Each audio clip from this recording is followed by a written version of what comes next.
오늘 이슈 완전 정보 김성훈 변호사와 함께 이 얘기부터 짚어보겠습니다. 아까 소개를 해드렸죠. 제가 맞습니다. 깜빡 예.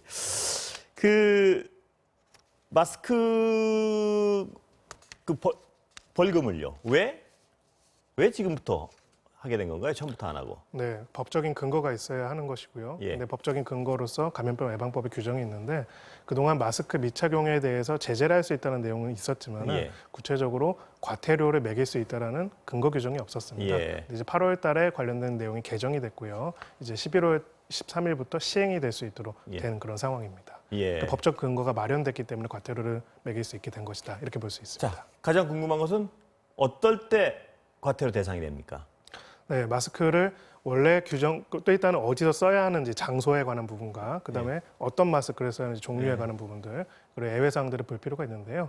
일단 장소와 관련해서 꼭 필수적으로 써야 하는 곳은 버스나 지하철 같은 대중교통 시설이 있고요. 예. 또 의료기관이라든지 또 여러 가지 요양시설 같은 경우에는 반드시 써야 하는 걸로 나와 있고요. 집회와 시위 같은 형태로 사람들이 운집한 경우에도 반드시 써야 한다라고 예. 이야기를 하고 있습니다.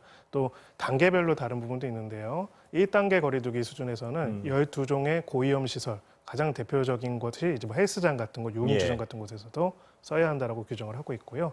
2단계를 올라갈 경우에는 영화관이라든지 결혼식장에서도 의무적으로 써야 한다라고 예. 규정을 하고 있습니다.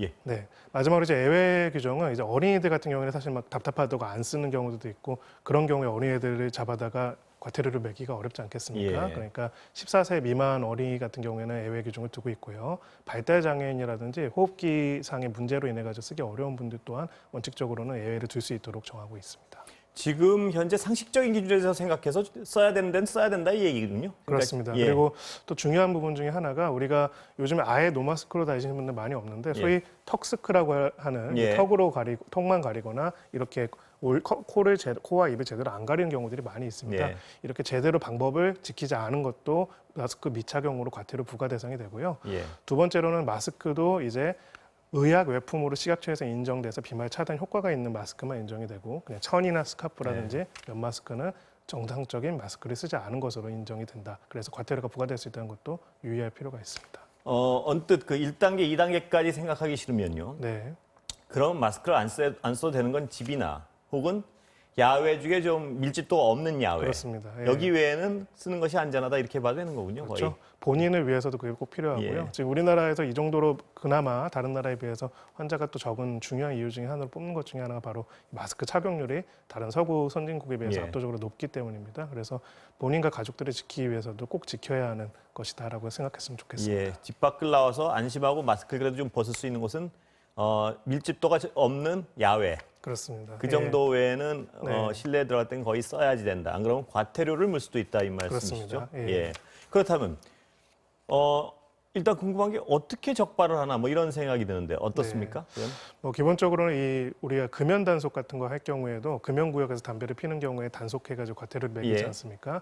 그러니까 원칙적으로 이 과태료를 부과의 주체가 되는 것은 지자체 단체장이기 때문에 지자체 차원에서 관련된 단속 활동들을 벌일 것으로 보이고요. 가장 대표적으로 좀 밀집된 구역에 관련돼서 이제 단속 활동들과 계도 활동들을 계속 할 것으로 보여집니다. 이 불시 음주 단속 하듯이 그렇게 하는 건가요? 뭐 이게 딱 네, 그건 아마 지자체마다 계획이 또 다를 예. 수도 있을 것 같고요. 또 지자체 차원에서 그럼 어디부터 어떻게 단속을 해야 하는지에 대한 위험도 평가 또한 할 것으로 보여집니다. 예. 거기에 따라서 아마 내용들이 좀 달라질 것으로 보여집니다. 그리고 또 마스크 벗은 분을 지하철 같은 데서 신고를 하고 뭐 이래도 물론 단속 대상이 되는 거겠죠? 그렇습니다. 당연히 이제 그런 부분들도 될 것이고요. 예. 뭐 이제 국민들이 그런 내용들을 보고 시민들도 또 신고를 하는 경우들도 있을 것 같긴 한데요. 예. 기본적으로 그렇게 신고를 통해 가지고 과태료를 적발해서 매기는 경우도 있겠지만은 아직은 이제 계도 기간이라고 해가지고요. 법이 11월 13일부터 시행이 되기 때문에 거기에 앞서서 이런 것들을 계도하고 이런 마스크 착용을 제대로 알리는 그런 활동들이 한 달 동안 또 활발하게 이루어질 것으로 보입니다. 예. 계도 기간에 한 달하고 한 한 달 정도로 한 보일 달 것 같습니다. 정도 예. 남은 거죠. 예, 그때 그렇습니다. 지나면 바로 이제 네, 실질적으로 부과를 할수 벌금이 있게 된 부과되기 것입니다. 시작하는 거죠. 예, 과태료를 부과할 수 있는 거. 과태료가 부과되는 예. 거고. 과태료가 아니라도 하여튼 뭐 네. 이거는 근데 그렇죠. 모두의 건강을 위해서 꼭 지켜야 하는 부분이고요. 예. 네, 꼭 그 과태료 아마 이제 지자체 차원에서도 그걸 과태료를 매기는 것 자체에 목적을 둔기보다는 그래서 시민들이 자발적으로 이런 내용들을 협조하고 특히나 이제 이번에 방점을 두는 부분은 과태료 자체에도 있지만은 마스크라고 해서 다 똑같은 마스크가 아니다. 네. 그러니까 정말 비말 차단이 있는 마스크를 제대로 착용하는 것이 중요하다는 부분들에 대해서 경각심을 알리는 것 또한 중요한 목적이 아닐까 생각합니다. 그 정밀하게 어느 순간 과태료가 부과되고 부과되지 않고 궁금하신 분들은 좀 찾아봐야겠군요. 그게 그러니까 네, 그렇습니다. 1단계 때는 어느 네. 어디까지고 2단계 때는 어디까지고. 네. 그러니까 그걸 신경 쓰기 싫으신 분은 아까 말씀드린 대로 사람이 붐비는 곳에서는 마스크를 마스크를 쓴다 쓰고 이렇게 생각하시면 될 것 같습니다. 마스크를 안 써도 되는 곳은 유일하게 야외에 사람이 붐비지 않는 곳. 네, 이렇게 그렇습니다. 정리하면은 거의 뭐 네, 맞는 것 같습니다. 그렇습니다. 예. 네. 다른 얘기 좀 여쭤보겠습니다. 그 지난 10월 3일이요. 네. 광화문 집회. 네. 법원의 판단은 뭡니까? 일단 좀 정리를 좀 해주시면요. 네. 네, 기본적으로는 이제 그 집회 자체에 대해서는 다 불허가 내려졌고요. 다만 이제 드라이브스루 집회 중에서도 대부분은 이제 허가가 내려지지 않았지만은 9대 이하의 승용차들을 이용한 드라이브스루 집회는 조건부로 허용하는 내용으로 집행정지 신청을 받아들였습니다. 예. 뭐 여러 가지 이유들이 있지만은 가장 보면 크게 두 가지가 있습니다. 집회와 결사의 자유는 국민의 기본적인 자유권인데 공익적인 목적을 통해서 목적을 위해서 이거를 제한할 수 있다는 거고요. 이 제한에 관한 기본적인 원칙은 제한을 하더라도 그 목적이 정당하고 수단이 적합해야 하고 법익이 균형이 있어야 예. 하고 그리고 가장 마지막으로 중요한 것 중에 하나 최소 침해성이라는 게 있습니다. 예. 뭐냐면은 공익적 목적을 위해서 기본권을 제한하더라도 그 수단은 기본권을 최소한으로 침해하는 수준에 그쳐야 한다고 예. 보고 있고요. 이제 법원에서 관련돼서 드라이브스루 이제 9인 이하 집회에 대해서 허용하는 이유는 방역이라는 목적, 감염병 확산의 우려라는 목적을 봤을 때, 확산을 방지한다는 목적을 봤을 때 9대 이하의 차량들이 이동하는 수준으로는 감염병이 확산될 가능성이 낮다라고 판단했기 때문에 몇 가지 방역 수칙을 지키는 것을 전제로 해서 허용을 했다라고 볼 수가 있습니다. 근데 과거 크게 문제가 됐을 때도 말입니다. 네, 그 지침 자체는 약하지가 않았단 말입니다. 그렇습니다. 그런데 예. 참가하는 분들이 네, 그 신고한 내용하고 전혀 상관없이 많은 분들이 모였고 방역 지침 지키지 않아서 문제가 됐던 건데요. 그렇습니다. 그 케이스 때문에 그 집회를 허가 안 한 것이고요. 그 다음부터는. 그렇습니다. 그분은 어떻습니까? 그분의 균형 관계는. 네, 일단은 가장 첫 번째로 문제가 됐던 거는 진짜 지난 8월 15일 날 있었던 광복절 집회의 형태. 그 당시에도 뭐 수만 명이 모인다고 신고가 이루어졌던 건 아니죠. 그러니까요. 그리고 예. 방역 지침도 지킨다고 했었는데 그게 다 안 지켜졌고 예. 결과적으로는 지금 뭐 내용에 따라서 출선에 따라 다르겠지만은 그래도 굉장히 많은 확진자들이 나온 사태가 벌어졌습니다. 그래서 이제 이번에 이제 정부 입장에서는 이번에도 9대가 간다고 하지만 사실 9대가 일종의 좌표 역할만 하고 예. 나머지가 또 거기로 대규모로 운집하게 되면 어떻게 그게 되냐면 우려였죠. 문제 제기를 예. 했던 거고요.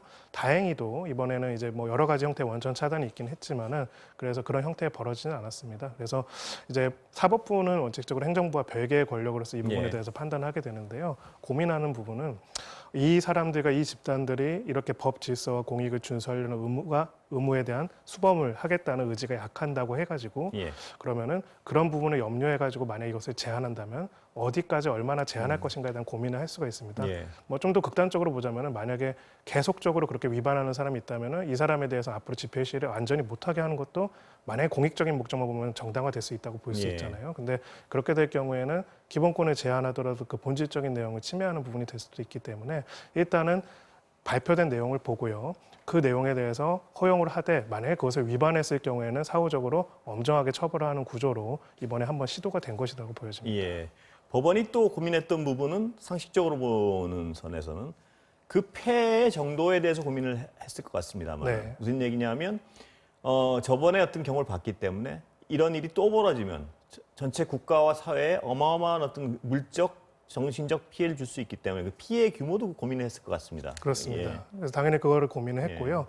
그래서 이제 10대 이상 좀 많은 차량들이 동원되는 드라이브스루 집회 같은 경우에는 얼마든지 대규모 집회로 순식간에 예. 발전할 수 그 있고 부분이 고민스러울 경찰이 것 같습니다. 그거를 차단하기도 어렵기 때문에 그거는 허용을 안 했지만은 9대 이하 같은 경우에는 주변에 이제 경찰력들이 충분히 있는 상황에서는 대규모 집회로 예. 확산되는 거를 경찰력으로 바로 중간에 차단시킬 수 있다라고 차단시킬 수 있다. 봤기 때문에 예. 이제 허용을 한 것으로 보여집니다. 예. 법률가로서 고민스러운 부분은 이제 이 코로나 사태가 앞으로 얼마나 장기화될지 모르는 상황에서 그렇다면 헌법상 기본권을 제한하고 그 준수하는 선을 만드는 것을 어느 수준으로 어떻게 예. 할 것인가 부분들에 대해서 사실은 사법부뿐만 아니라 모든 법률가들이 고민하고 있는 부분이기 때문에 여기에 대해서는 뭐 법적인 기준도 중요하겠지만 무엇보다도 말씀하신 것처럼 그럼 그 국민들이 결국은 자신의 기본권을 향유하기 위해서는 또한 공익적인 목적, 방역에 대해 있어가지고 나름의 책임과 의무를 다하려는 자세, 또 성숙한 자세 또한 같이 필요한 상황인 것 예. 같습니다. 고민스러운 지점이 있습니다. 분명히. 맞습니다. 예. 예. 다른 얘기 좀 넘어가겠습니다. 네. 전두환 재판 오늘 아직 결과 모르시죠? 예, 네, 진행 제가 중인 들어오기 것 직전까지도 같은데, 이제 예. 그냥 아직 특별하게 진행은 안 돼가지고 검찰 구형도 아직 안 나왔죠? 아직은 네, 알려진 게 제가 없죠. 본 건 예. 없습니다. 예. 예. 근데 아마 뭐 지금 사자 명예훼손 같은 경우에는 우리 형법상으로 2년 이하의 징역 500만 원 이하의 벌금으로 이야기를 하고 있습니다. 다만 이것이 그냥 단순한 사자 명예훼손이 아니라 역사상 굉장히 중요하고 또 많은 피해자가 발생했고 아직까지도 진상 규명이 필요한 그런 사안이기 때문에 일반적인 사자 명예훼손 수준이 아니라 높은 형량의 징역형 구형이 이루어질 가능성도 있다라고 보여집니다. 예. 구형량은 어느 정도 뭐 지금 예측하시기는 뭐 어려움이 있겠지만 어떻게 네. 보십니까? 구형형은 좀 징역형 구형을 할 가능성이 예. 높다라고 보여지고요. 또 이제 징역 2년형이 이제 최고형이긴 되지만 이제 2년형까지는 아니더라도 벌금형이 아니라 징역형 구형을 통해서 엄단을 해달라는 요청할 가능성이 높아 보입니다. 예. 그 사람의 한 행위를 보면 사실 징역형을 바라는 분들이 그게 정의라고 생각하는 분들이 많을 텐데요. 네. 오늘 일단은 또 이번 판결에서 주목할 부분은 형을 얼마로 이제 최종적으로 선고되는지도 중요한데 이 헬기 사격 관련해 가지고 그동안에 확실한 판결이 나온 적이 없었습니다. 그렇습니다. 예. 이번에 쟁점이 되는 부분은 헬기 사격에 대해서 진술한 이제 고 최비호 신부에 대해서 이제 거짓말쟁이라고 얘기한 부분들을 사자 명예훼손으로 예. 기소를 한 부분이기 때문에 그렇다면 이 헬기 사격에 대해서 이번에 국가수의 감정 결과 상당한 신빙성이 있다라는 또 증언이 나오고 내용이 나왔거든요. 그 부분을 사법부가 인정해서 판단을 한다면은 그 부분을 우리 사법부가 사실관계를 또 확인하고 확정한다는 면에서는 또 한 가지 중요한 의미가 있을 수 있다고 그 생각합니다. 부분도 어떤 전두환 씨의 재판 말고 굉장히 어떤 의미 있는 그렇습니다. 작업인 것 같습니다. 법률적으로도 그렇고 우리 사회적으로도 그렇고요. 그렇습니다. 네. 자, 마지막으로 하나 더 여쭤보고 끝내겠습니다. 전태일 오늘이 50년 숨진 지 50년 되는 날입니다. 네. 아직도 미비한 점이 많다. 이런 네. 지적들이 많던데 어떻습니까? 네. 예. 그래서 참 그게 안타까운 부분이에요. 저희들이 봤을 때는 우리 근로기준법을 보면은 세상에 이렇게 여러 가지로 근로자를 보호하는 좋은 법이 없다라는 생각이 들 정도로 예. 많은 조항들이 있습니다. 그런데 노동 현실은 그렇지가 않죠. 여전히 최근에 이제 여론조사 결과 한 40% 이상의 근로자들이 여전히 근로기준법이 현장에서 잘 지켜지고 있지 예. 않다라는 건데요. 법률가로서 느끼는 가장 큰 안타까운 부분은 그거입니다. 물론 법 자체도 더 강화되고 개정될 부분이 있겠지만은 있는 법이 잘 안 지켜지는 이유는 여전히 전태일 열사가 돌아가셨을 때는 지금은 크게 다르지 않다고 생각합니다. 예. 문제되는 부분에 대해서 문제를 제기할 수 있는지, 용이하게 제기할 수 있는지, 그 제기를 받은 관련 노동청에서 얼마나 진정성 있게 관련된 문제를 해결하려고 노력을 하는지 그 두 가지 점에서 여전히 거리가 멀다라는 얘기를 많이 하고요. 예. 많은 일선의 노동자들이 근로기준법에 명백한 위반 행위가 있어가지고 노동청에 진정을 하더라도 때로는 어떤 근로감독관이 그런 거 해봤자 본인만 피곤해질 것이다. 하지 말라라고 무마시키는 경우들도 있다는 이야기를 많이 하고요. 예. 또 법률적으로 정당한 도움을 받기 어려운 경우도 많이 있습니다. 예. 무엇보다 5인 이하 사업장 같은 경우에는 근로기준법이 제대로 적용이 안 되고 있기 때문에 여기가 우리나라 사업체의 60%가 5인 이하 사업장인데요. 이런 부분에 있어서 똑같이 문제가 발생하고 있기 때문에 아직도 반백년이 지났지만은 해결해야 할 과제들이 많다라고 예. 생각합니다. 정말 이제 시간 다 됐는데 마지막으로 그 지금 10인 중에 4인이 잘 지켜지지 않고 있다. 네. 뭐 어떤 부분인가요, 정확히? 그러니까 5인 이하의 사업장에 대해서는 이 근로기준법의 근로자 보호 조항들을 적용을 안 하고 있는 내용들이 예. 있고요. 이번에 이제 전태일 3법이라고 해가지고 이 내용을 변경해서 5인 이하의 사업장에도 이 내용이 적용될 수 있도록 해야 한다라는 이야기가 되어 있고요. 예. 또 하나는 중대기업 이제 중대재해를 일으킨 기업에 예. 대한 처벌에 관한 법들에 대해서도 이야기가 되고 있습니다. 근데 문제는 이제 이런 법을 개정해가지고 더 강화하는 것도 중요하지만은 현장이거든요. 예. 만약에 내가 노동 침해를 당했을 때 근로기준법 위반이 있을 때 이거를 신고해서 제대로 처리되는 절차가 안전하고 높은 비용이 없이 이루어질 수 있도록 되어야 하는데 그게 여전히 문턱이 높습니다. 예. 그 부분을 또 개선할 필요가 꼭 있다고 생각합니다. 예, 오늘 잘 들었습니다. 감사합니다. 감사합니다.